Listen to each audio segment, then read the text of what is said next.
Sadengkeun ngabungakeun kolot gampang kene ayeuna. Gampang kumaha lah, gampang ngabungakeun kolot keur ngorak mah. Kolot moal minta duit ka anjeun da yakin anjeun teh can gawe. Kolot paling mengaku anjeun teh di mana anjeun migawe kewajiban sakitu, usum ngaji-ngaji, usum salat.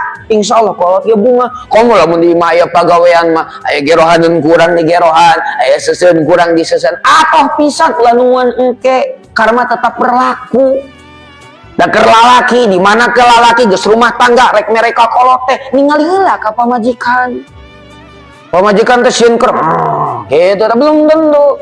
Dalam cek pamajikan kewajiban aman nyeta nganapkahan abdi sanes gawa ngamat nganapkahan mitoha abdi. Teh ngaji sulam. Tingali cek dina kitab sulam wajib seseorang nganapkahan ngabiayaan mereka nu jadi indung bapana najan indung bapana kaduga keneh kana kasab. Kenapa? Aya dalil wabil walidaini ihsana atanapi dalil hiji teh naon anu wasobhibuhuma bi khair asanama. Tetep urang teh kudu ngabarengan ka indung bapa kudu jadi hade. Nya kitu deui awe di mana geus kawin we hese.